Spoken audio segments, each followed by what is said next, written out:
Equations of motion 3 equations ఉంటాయి. Velocity time graph.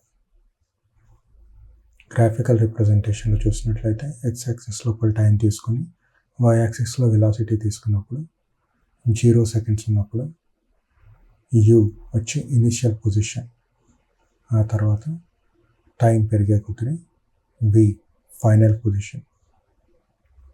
అయితే acceleration వచ్చి change in velocity over change in time.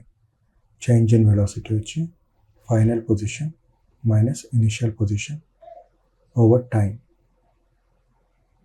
ఆల్జిబ్రికల్గా simplify చేసుకున్నట్లయితే ఒక ఫార్ములా వస్తుంది, అదే v = u + at. గ్రాఫ్లో చూసుకున్నట్లయితే v అనేది ఫైనల్ పొజిషన్ యొక్క ఇన్ఫర్మేషన్ చూపిస్తుంది, u అనేది ఇనిషియల్ పొజిషన్ యొక్క ఇన్ఫర్మేషన్ చూపిస్తుంది. Displacement = velocity into time. ఒకవేళ స్పీడ్ కాన్స్టెంట్గా ఉన్నట్లయితే ఈ ఫార్ములా వర్కౌట్ అవుతుంది.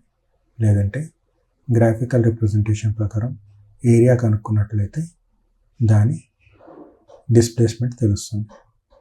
ఆ విధంగా డార్క్ చేసిన ఏరియాని చూసినట్లయితే రెక్టాంగిల్ యొక్క ఏరియా ఇంకా ట్రయాంగిల్ యొక్క ఏరియాని తీసుకోవాలి. వచ్చే ఫార్ములాని S = ut + ½ at².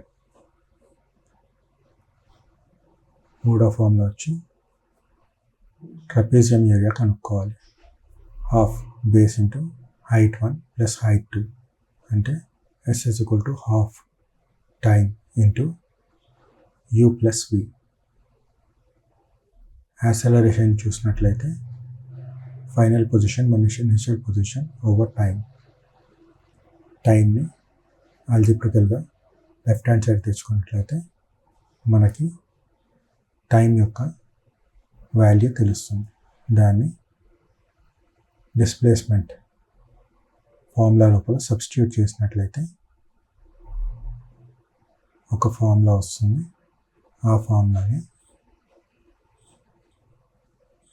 2as = v² - u².